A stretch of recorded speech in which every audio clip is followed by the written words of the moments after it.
Hey Fairy Fam, how are you? Welcome back to the vlog. And I wanted to do a quick update on our weight loss and what's going on with us and just everything in general. I wanted to kind of actually give some dietary tips as well because I've noticed a lot of people that are starting dieting or are on diets.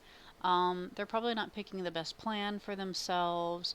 They don't know what exactly to eat.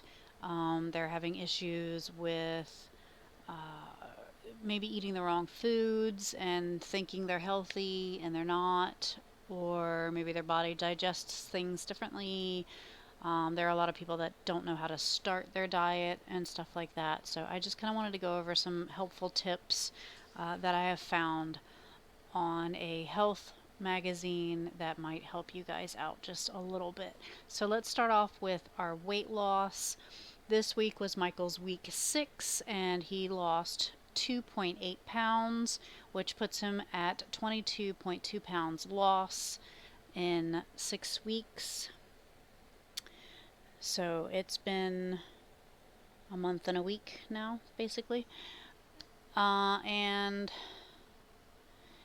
my weight loss, I weighed in at 225.6 last week, and this week I weighed in at 223.0, so I am down 2.6 pounds, and that means I have overall lost 49.2 pounds.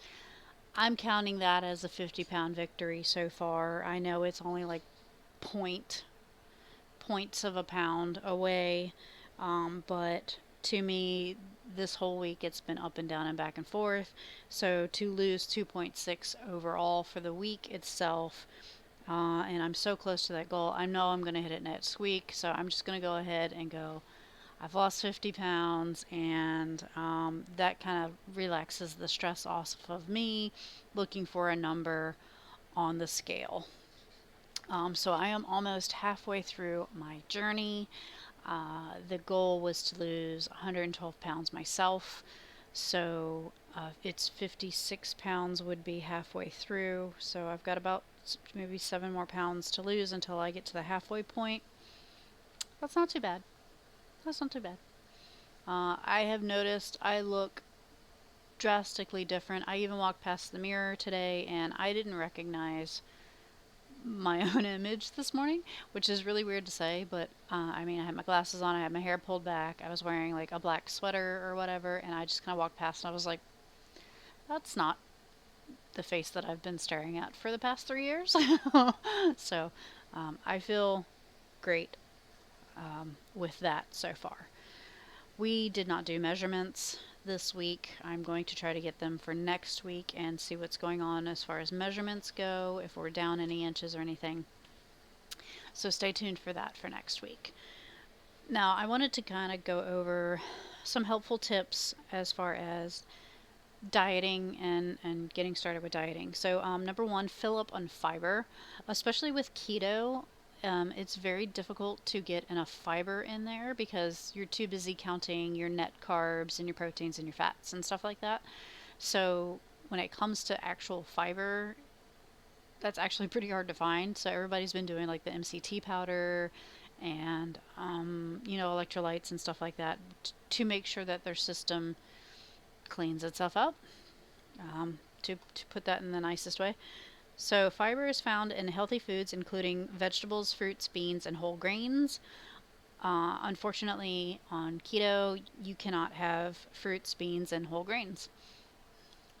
Too many carbs. So vegetables, you have to look for the vegetables that are the highest in fiber. Eating more fiber-rich foods will help you lose weight and keep it off.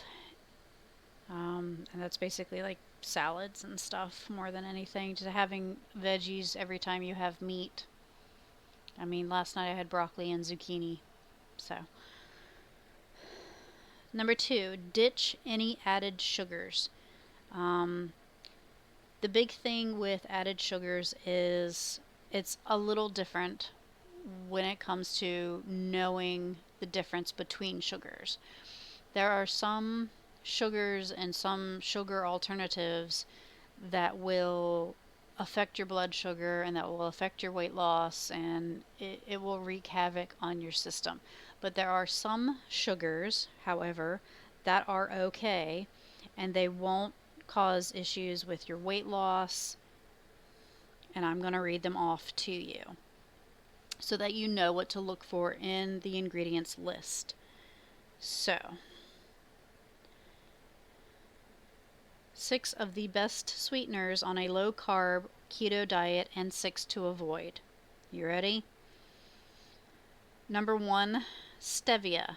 It's a natural sweetener derived from a plant called the stevia plant. I actually almost got seeds for that to plant my own stevia plants, but I didn't grab seeds for that. I grabbed seeds for something else. I kind of wanted peppermint instead. It is a non-nutritive sweetener, which means it contains little to no calories or carbs. And unlike regular sugar, animal and human studies have shown that stevia helps lower blood sugar levels. 2 is sucralose. Sucralose is an artificial sweetener as well, and it is not metabolized, means it passed through your body undigested and therefore does not provide any calories or carbs. So sucralose is good. It has a long explanation, blah, blah, blah. Number 3 is erythritol, which is one of my favorites to use because erythritol actually cancels out carbs. Erythritol is a sugar alcohol. And you will notice that on the back of labels where it will say sugars, added sugar, sugar alcohol. When you calculate net carbs, which is what you calculate on keto, because carbs is basically what gets stored as fat, what's your energy right there. If you go over your carbs, you're gaining weight. If you go, if you stay within the carbs you're supposed to have, your net carbs, you're losing weight. So, erythritol is a sugar alcohol. You subtract that from carbs. So if you say you had, the math is it's complicated for some people. They don't understand it. So, So for those of you that need a visual, there you go right there. To calculate net carbs, if you look at the label on your food, you take the carbs, the total carbs, you subtract fiber. That gives you net carbs. But if you have sugar alcohols, you also subtract those, and that gives you net carbs, your complete net carbs. So if it doesn't have sugar alcohol, simply subtracting the fiber and the carbs gives you your net carbs. Does that make sense? Hope so. Xylitol is the 4th type of sugar alcohol that is commonly found in foods like sugar-free gum, candies, and mints. It just contains 3 calories per gram, 4 grams of carbs per teaspoon. So like other sugar alcohols, the carbs in xylitol don't count as net carbs. They don't raise blood sugar or insulin levels. Number 5 is monk fruit sweetener, and that's what Michael uses, the monk fruit sweetener. I'm not a big fan of it. I think it tastes a little funny to me, but he likes it. And monk fruit sweetener is made from a plant that is native to southern China. And depending on the concentration of it, a monk fruit sweetener can be up to 100 to 250 times sweeter than regular sugar. So you need a lot less of it. It contains no calories and no carbs. And then number 6 is yacon syrup, Y-A-C-O-N. And that comes from the roots of the yacon plant, which is in South America. It's like a sweet syrup. And it's a soluble fiber that your body cannot digest. So it contains simple sugars such as sucrose, fructose, and glucose.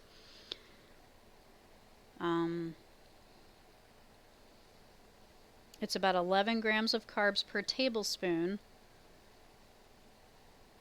but it doesn't affect your blood sugar in the way that regular sugar does. So that's why it's okay. And then there's sweeteners to avoid on low carb or keto diets. That's called maltodextrin, honey, coconut sugar. Yep, coconut sugar. Despite all the coconut that we eat and the MCT powder stuff, coconut sugar, because it can raise your blood sugar or make it impaired to control. Maple syrup, agave nectar, dates, which is a dried fruit. So you want to avoid all of those, okay? All right, so back to your healthy tips. Number 3, make room for healthy fats. Now there's a difference between fats. Some high fat products are like olive oil, avocados, nuts. Those are healthy fats. What you want to avoid is the saturated fats, which comes from like processed foods and stuff like that. Number 4, minimize your distractions. If you're eating in front of the TV or the computer, you could end up eating out of boredom. If you're just sitting there watching TV and you're like, oh, it's a habit of eating in front of the TV. So always, sit down specifically and have a meal and then go do whatever you need to get done. Like sit at a dinner table without distractions kind of thing. Put down your phone. Number 5, walk your way to health, because walking 30 minutes a day is really good for burning calories and carbs and all of that stuff. You're using the energy that you're taking in. So, and with like dieting, like keto and low carb and stuff like that, you're restricting what you consume because you're learning to eat less. So when you're walking and you're burning that energy, you're helping your body to go, okay, well, I have stored energy, I need to burn that. Number 6, bring out your inner chef.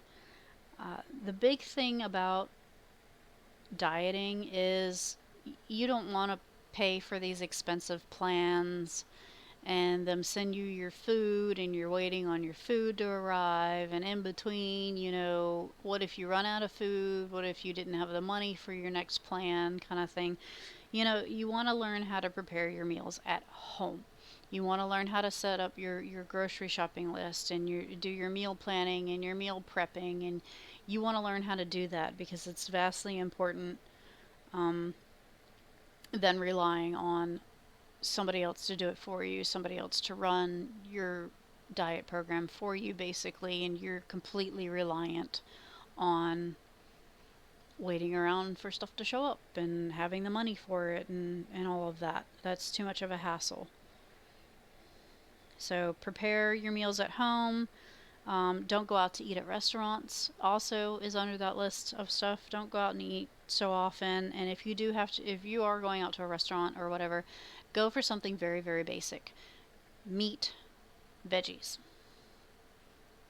That's it. That's all you need to do. A plain grilled steak, grilled chicken, salmon, whatever.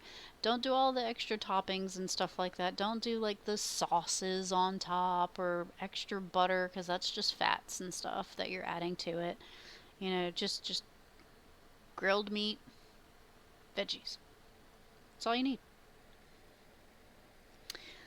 Number 7, have a protein-rich breakfast. This, I'm going to say yes and no, is a good thing to suggest. Protein does keep you going. It gives you the energy. It makes you feel full in the mornings and stuff like that.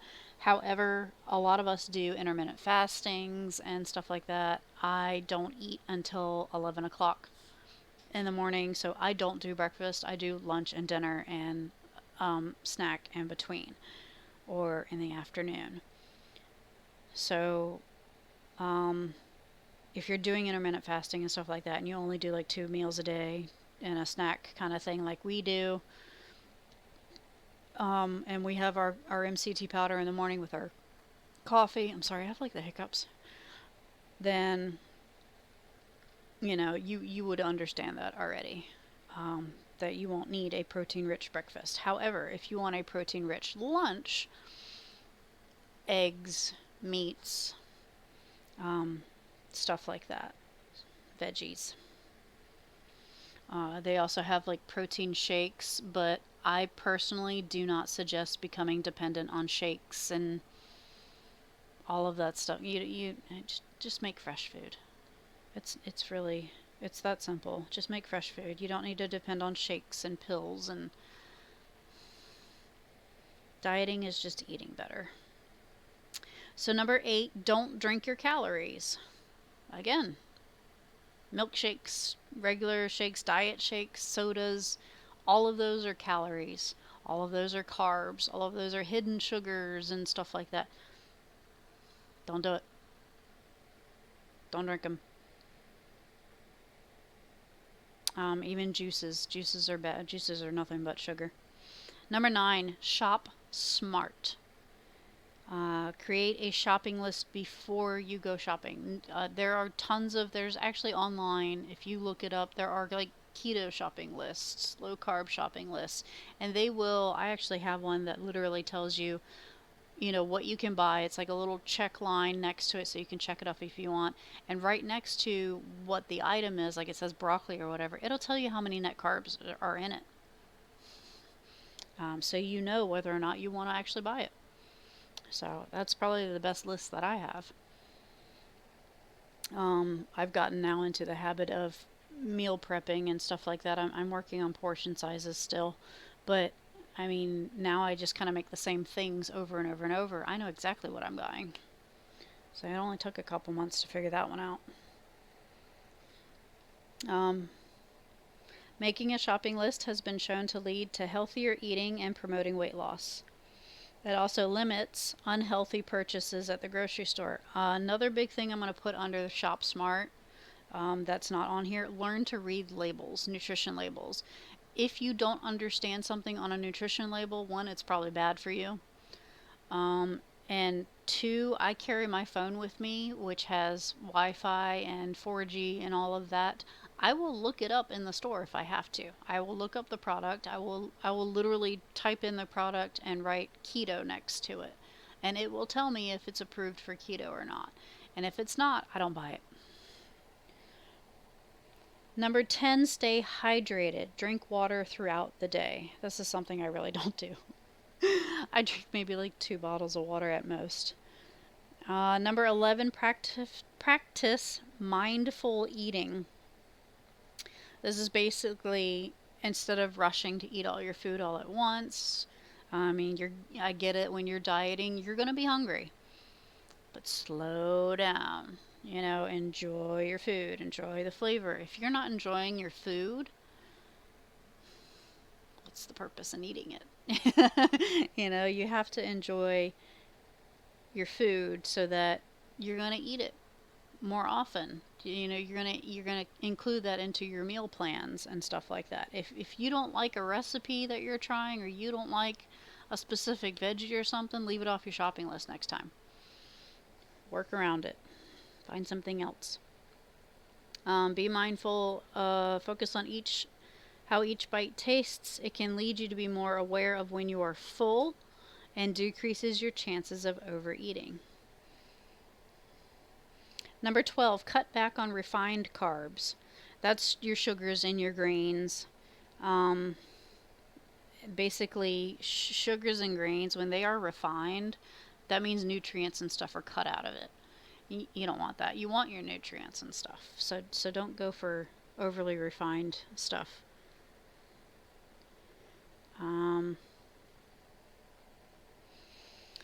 Choose sources of complex carbohydrates. I'm going to disagree with this entire list. It says oats, grains, quinoa, barley. If I ate any of this stuff, I would gain weight. Veggies, yes, but it says like carrots. No, I would say more like broccoli and stuff. They help you feel fuller for longer and contain more nutrients than refined sources of carbohydrates. So instead of eating like a sandwich, they're telling you to eat veggies instead, basically. Number 13, lift heavier to get lighter. I don't exercise, but if you do exercise, adding weightlifting to your routine can help you build muscle. It can tone your body. It will be very beneficial for you to not only do like cardio, walking 30 minutes a day, walking 30 minutes every 2-3 days. All of it's beneficial. You're getting out, you're burning that energy. And it'll help. But if you want to add in like an aerobic exercise, beyond walking, you could do biking, running, treadmill kind of stuff. But I wouldn't focus solely on cardio. If you're going to do exercising, you should try to lift weights or do like the stretchy bands or something like that, because you want to work your muscles as much as you want to work like your heart and lungs and stuff like that. Okay, number 14, set meaningful goals. Now, you guys saw me put together my vision board and stuff like that. Set your goals, but don't like make them extravagant. Don't be like, oh, all of a sudden I want to lose 50 pounds, and you're just starting. Don't start at 50 pounds. Be like, I want to lose 10 pounds maybe in a month. I want to lose 15 pounds and then celebrate it, kind of thing. Small goals first. Meaningful goals are fitting into jeans that you used to wear, or looking better in a swimsuit, or focusing specifically on why you want to lose weight. Is it for health reasons and stuff like that? Will my back feel better? Will my shoulders feel better? Will my legs and knees feel better? Kind of thing. Will my skin clear up? Have meaningful weight loss goals that will positively affect you as you go along. And then when you see your goals being achieved, those are non-scale victories. Those are really cool. That's not just a number that you're looking at. You're just like, oh, well, wow, I look great in this now, and stuff like that. Number 15, I think, is the last. Nope, it's not. Number 15, avoid fad diets. And this is a big thing for me because I did yo-yo dieting for I don't even know how long. I would do a diet for like barely a week and get frustrated with it because, one, it was just too complicated. Two, it was too expensive. Three, I was doing it by myself and I still had to cook food for everybody else. And it's just, you just stick to the basics. Quite honestly, keto is like and low carb is like the easiest, most basic diet you can stick to. Meat and veggies. It's that simple. Um, and then you can just look up recipes. You literally have to just look up the word keto. And read your macros. Make sure your macros are fitting. And like I said, the Carb Manager app. I'm going to keep plugging that in there, even though I'm not endorsed by them.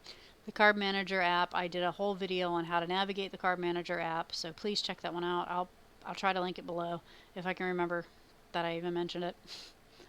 I'm tired. So, fad diets are promoted for their ability to help you lose weight. Honestly, there's a thing called speed keto. I think that's a fad diet because people will go into the keto groups on Facebook and they'll be like, oh my god, somebody tell me about speed keto. I want to lose like 20 pounds really fast. That's not healthy. You're going to pack it back on as soon as you stop doing it. That to me is a fad diet, and most of those posts either get flagged to be taken down or the comments are turned off. So,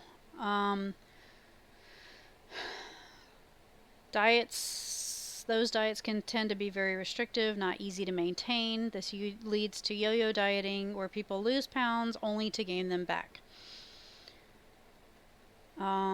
It can be linked to greater increase in body weight over time. Yo-yo dieting can increase the risk of diabetes, heart disease, high blood pressure, and metabolic syndrome.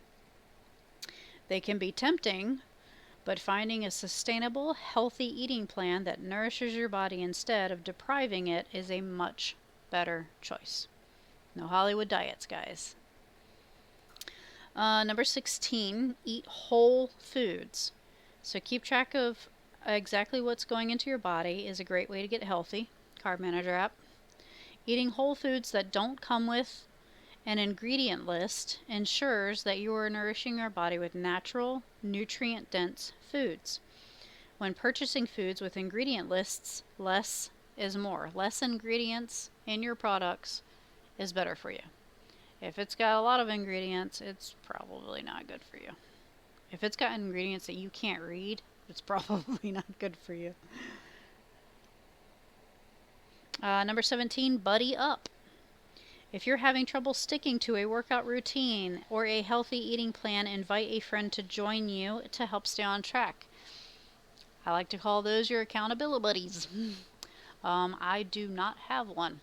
I have not had one from the beginning. I have asked a lot of people to kind of be accountable with me. I've had people message me and then not respond afterwards or whatever. I'm not afraid to help someone stay on track.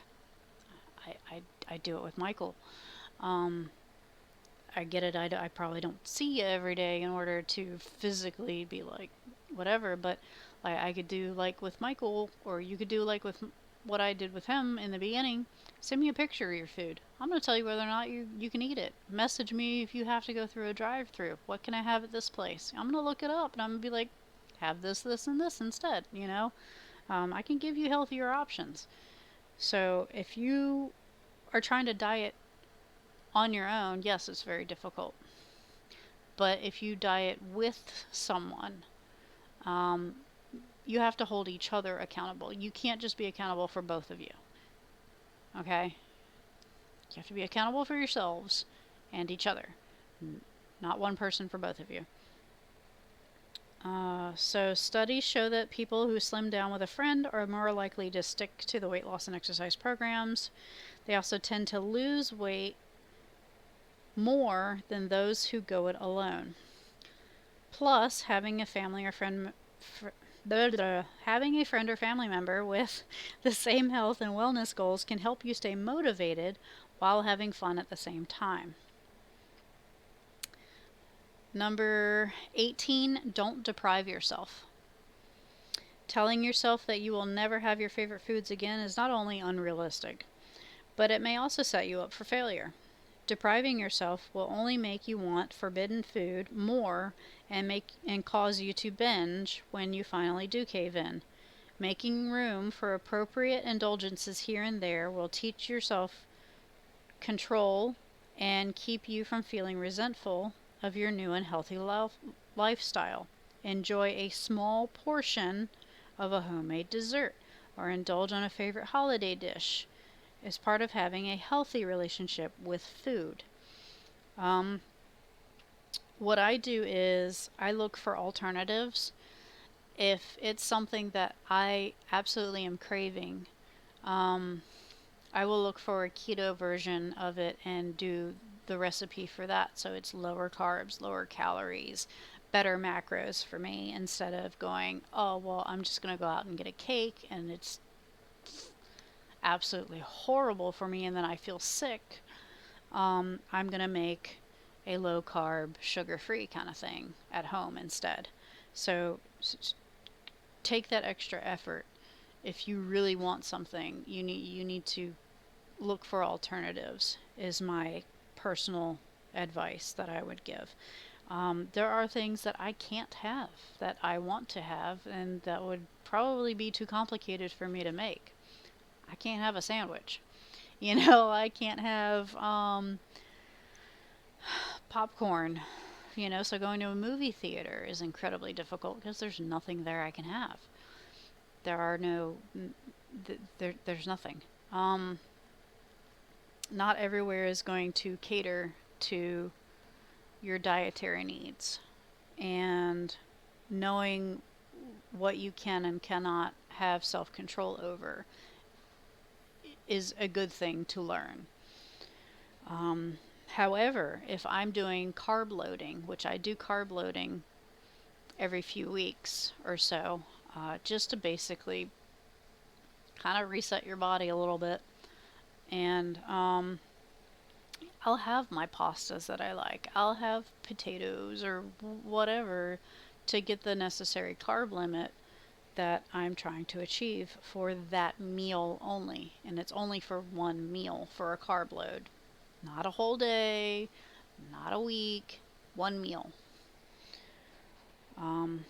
Number 19, be realistic. Comparing yourself to models in magazines, TV celebrities is not only unrealistic, it is unhealthy.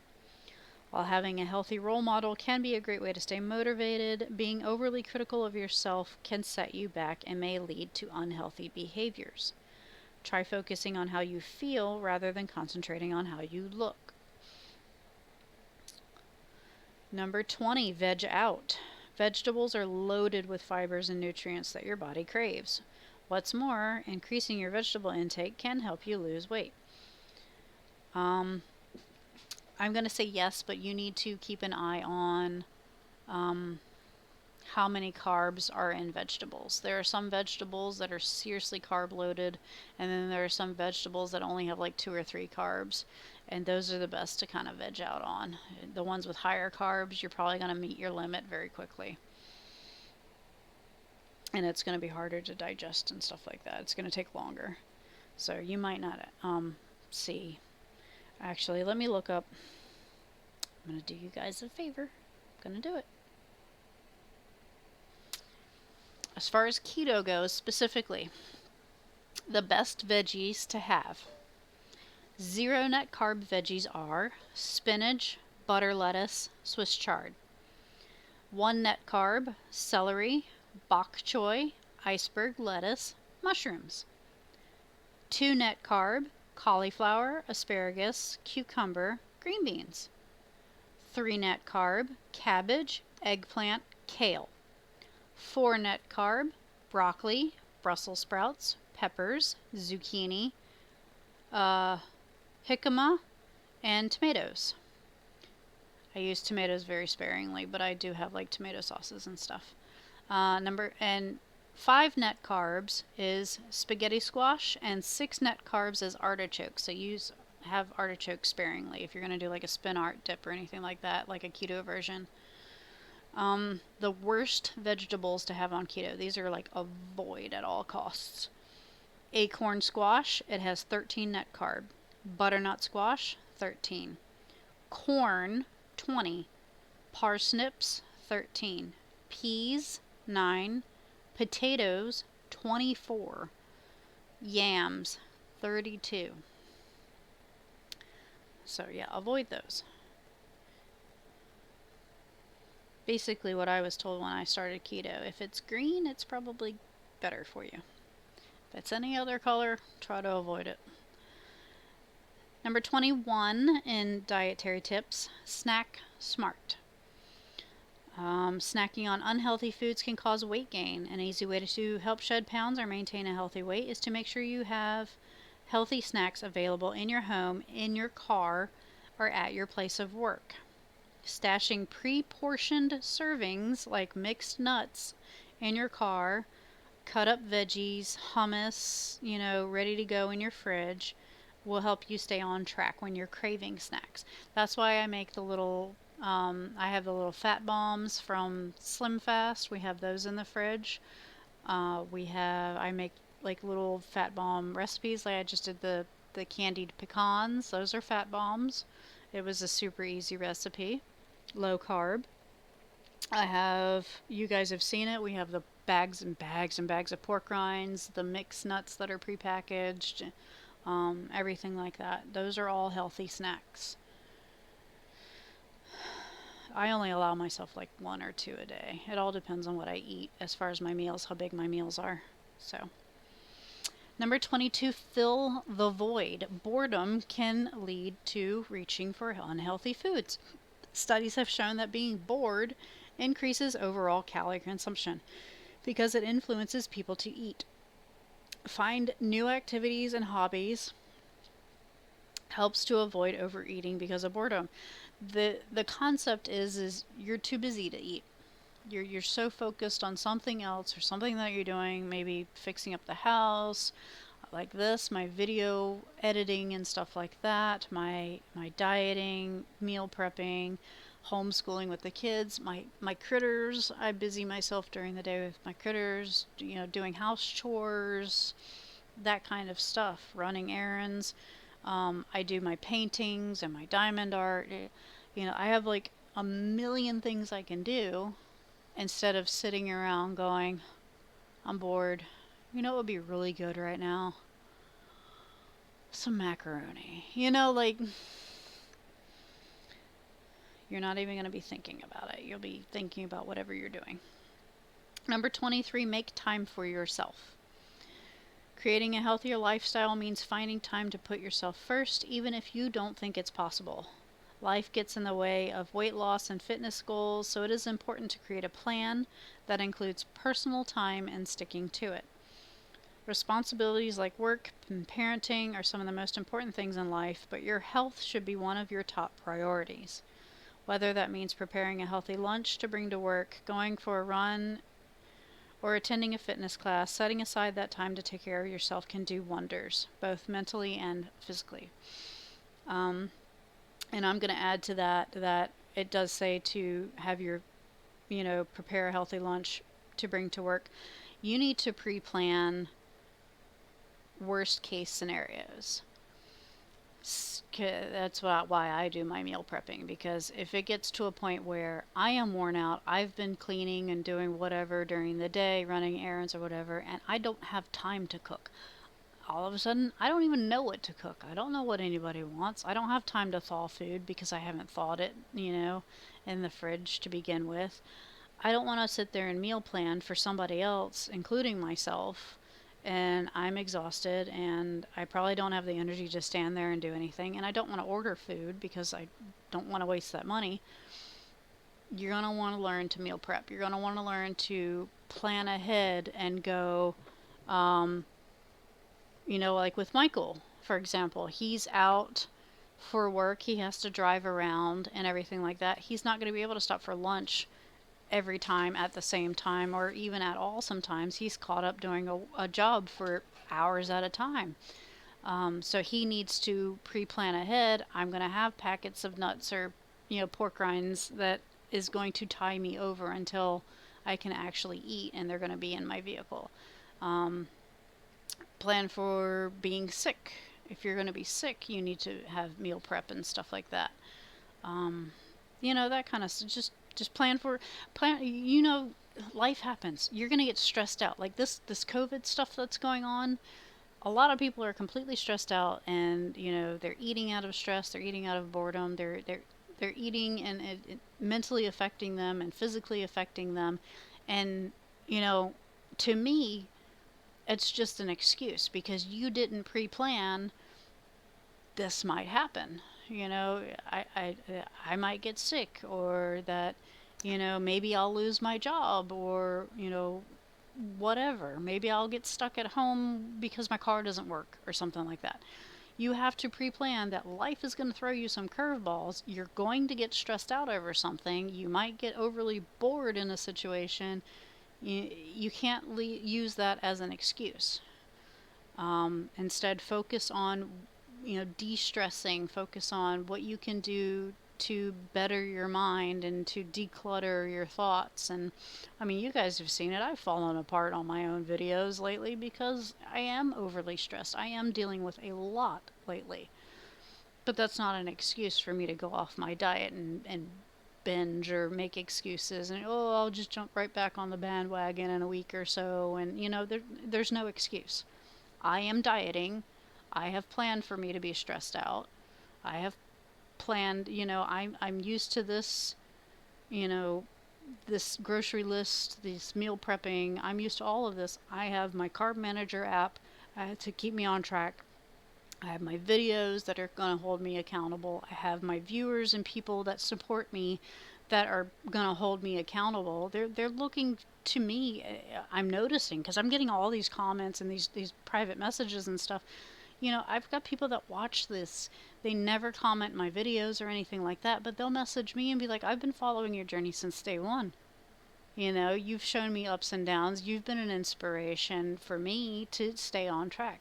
I don't want to let somebody else down like that is looking at me, and I'm all of a sudden making excuses, or gaining weight and going, I don't want to be that person. I want to come on here and go, you know what? I may have only lost 0.2 pounds this week, and I may have struggled my butt off, and I'm stressed out to the max or whatever, but I stuck to my diet. and I didn't make excuses. And, if you guys need me, I'm here for you. All you have to do is message me, and I will give you words of encouragement, kind of thing. I go on everybody's videos, and I try to leave words of encouragement. Even people that are stressed out, like, oh, I gained like 2 pounds. Okay, it happens. Dust yourself off. Make a plan for next week. Stick to it. You got this. You know? So, yes, make time for yourself. Number 24 in weight loss tips. Find workouts you actually enjoy. Yeah, you don't want to do ones that you don't like. I personally, like, I can walk. I like walking. I like going by the river. I like seeing the animals and, the pretty water and the boats and the cars and, you know what I'm saying? Like, I know I like all that, but I'm not going to join a spin class. I'm not going to do yoga. I sure as hell not going to do weightlifting. That's not my thing. So, if it's not your cup of tea, don't do it. Do what you find. If you want to do those videos on YouTube, like them dancing around, dance. If you want to do boxing, box. Find a way to do the activity you want to do. Number 25, support is everything. Having a group of friends or family members that support you in your weight and wellness goals is critical for successful weight loss. Now, I know a lot of people, they don't find a lot of support where they're looking for it.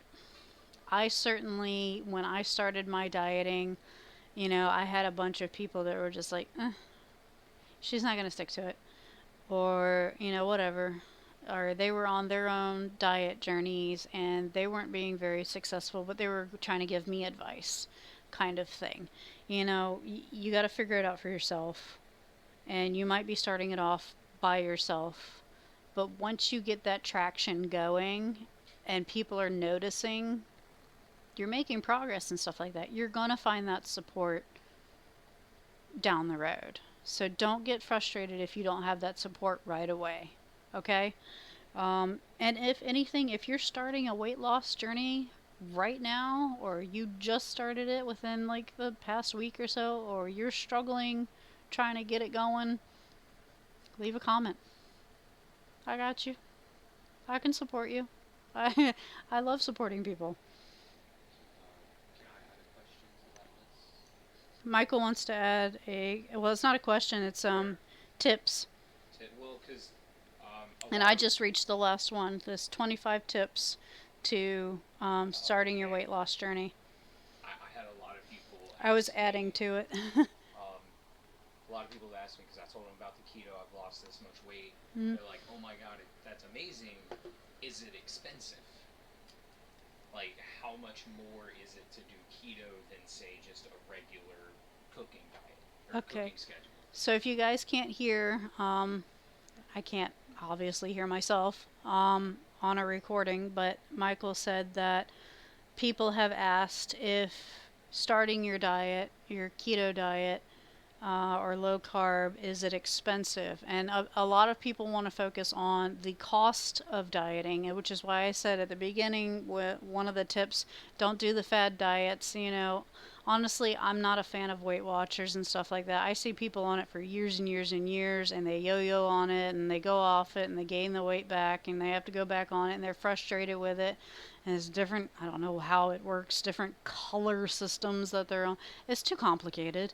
It's expensive. You can't keep up with it. You have to go to meetings and stuff. I mean, that's not for me, personally. That would be way too much to keep up with.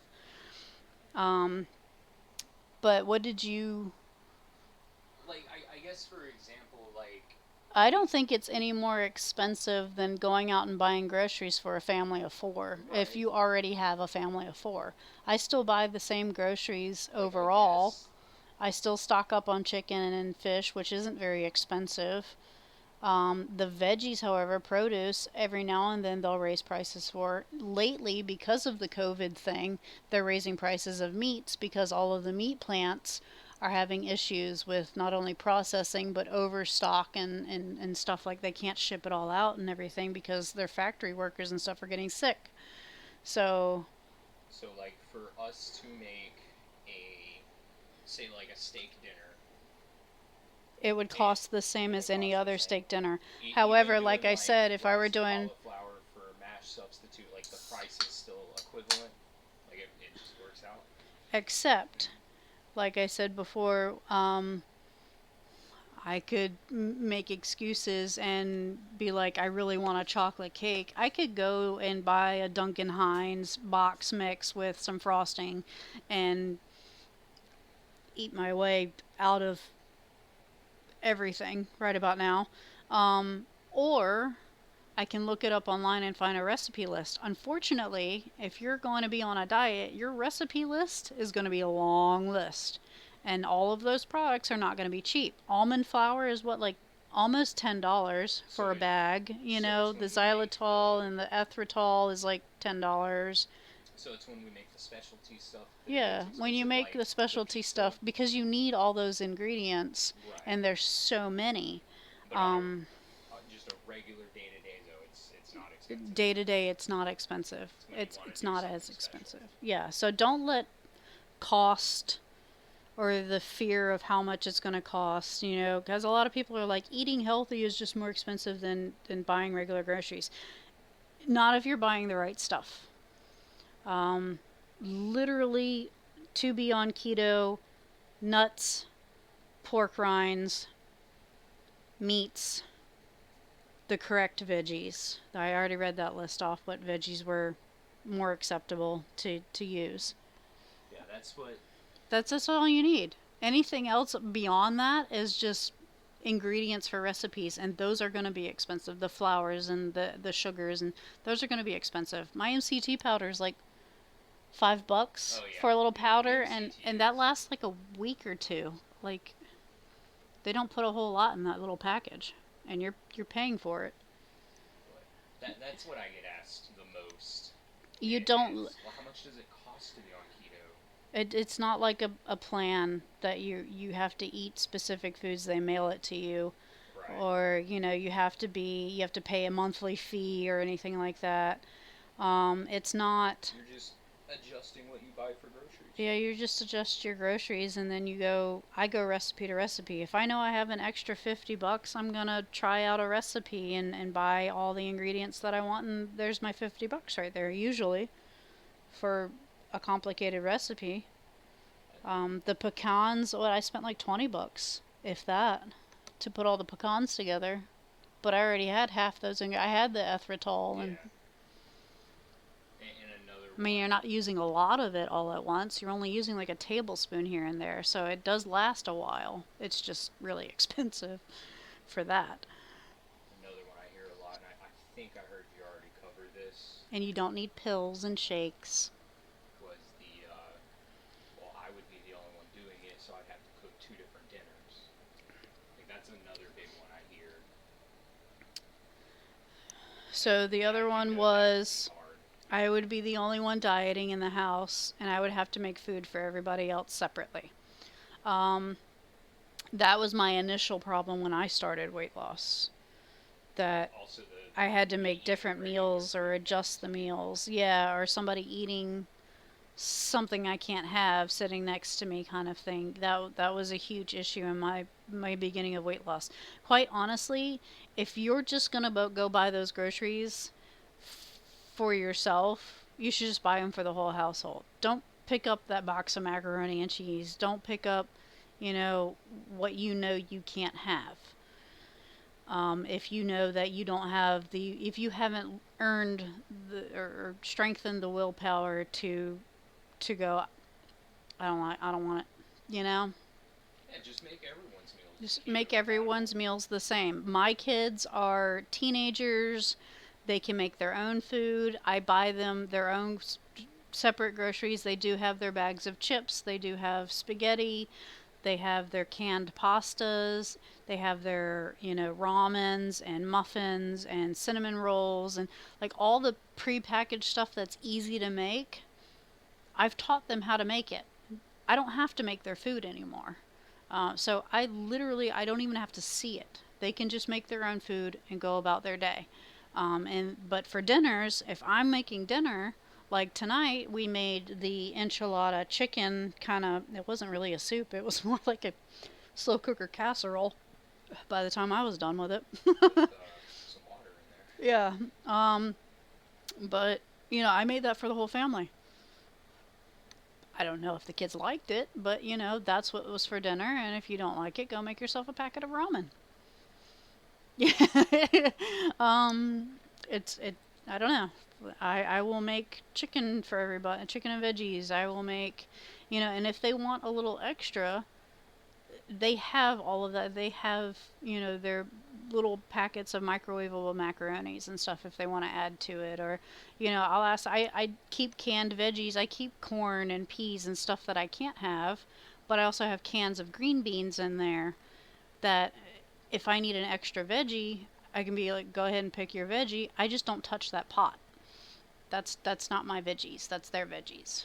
Um, but I've developed that in the past 5 months now, because at first it's like, "Ugh, I can't have that," but now it's like, I don't even want that. Like I just want this. Like this is what I wanted today. I wanted my whatever pork chop or steak or whatever burger.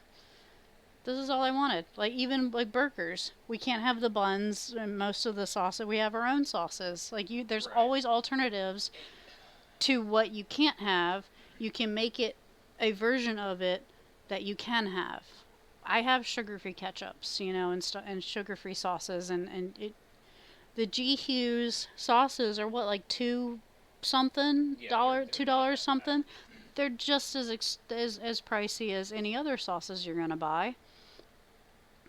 It's not And that bad. It's not a huge difference to what you're already getting. You're just changing your product and you're reading labels more than anything. and And if you have little kids, I know little kids, it's very difficult to diet with little kids because you're going to end up picking off their plate and stuff like that, and they can be finicky eaters. Especially my youngest, he has autism. He don't eat certain things. He won't eat rice. He won't eat potatoes. He doesn't really like sandwiches. It's a lot of white stuff that he doesn't like. Um, but he loves his meat and veggies. He loves his macaroni and cheese. It just has to be a specific brand. All of that kind of stuff. So, I mean, you can cater to them, but that's where you have to learn the willpower to go, that's their food. I'm not going to touch it. I don't even care if half the food is left on the plate. I'm going to put it in a package. I'm going to put it in the fridge. And if I reheat it and they eat it, that's great. If I reheat it and they don't eat it, it's going in the trash. You just have to learn how to resolve that. It takes a great deal of, you have to learn willpower, unfortunately. That's not something you can go, oh, you just need to avoid those foods. How? Well, you find alternatives. You have to put it in your mind going, I could probably have this, but what's a better way of, making it, or what's a right. healthier option, Which or how can I have this flavor but not exactly this food item kind of thing. By the way, these things taste like melted down nerds candies, and these are keto friendly. zero sugar. So if I want nerds candy or something, I loved nerds, or like sweets, like grabbing random sweets at a gas station. And honestly, from what I've learned being on keto, there's the only excuse is a lack of willpower. Yeah, the Because if only you excuse want is a lack of something, willpower. for 90% of the stuff that we're like, oh, I really want this, there's a keto alternative to make it or to do it. Google is my best friend. And so, like, I will research a recipe. if you guys follow the channel, you've seen the keto pizzas. Yeah. Like, I really wanted pizza, so we found a way to have pizza. If you're not sticking to it, in my opinion, it's a willpower issue, and that's something that you can work on. Yeah. So, I mean, but those are the 25 tips to losing weight loss. Like I said, if you're starting your journey or you're struggling in your journey, if you just need someone to support you, leave me a comment. Tell me how to get in touch with you, where I can follow your journey, if it's on Instagram, Twitter, whatever. I have those web pages. You're scaring the bunnies, I didn't mean to scare them. Michael. Um, but leave me a comment. Let me know how to get a hold of you. I will definitely get a hold of you. If you need I mean, I'm not a professional. I don't get paid for any of this. I'm not endorsed by any of this. I'm not endorsing any of this. Um, I just know what works for me specifically. There are hundreds of diets out there. If you find something that works better for you, more power to you. But I strongly suggest working on maybe an elimination diet first. And if you don't know how to start that, I could probably send you a link or two to looking into that and how to do it. So I'm going to go ahead and plug in that video link as well. Again, in the description below, how to manage the Carb Manager app for dieting to help you track your food and be accountable, and all of the features that it includes. Trust me, it is an amazing app. It beats like MyFitnessPal and stuff hands down. I've tried all of those apps. I didn't like them. Um, and I'm going to catch you guys in another video at another time. Thank you so much for tuning in. I know this was a long video, so if you've stuck with me this far, thank you. I really appreciate it. Bye, guys.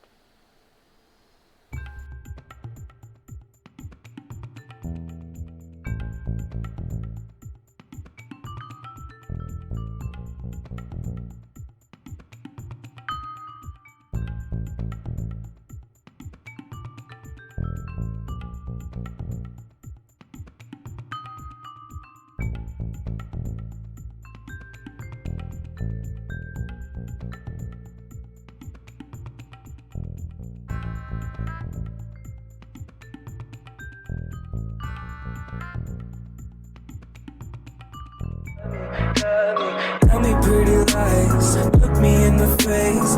Tell me that you love me.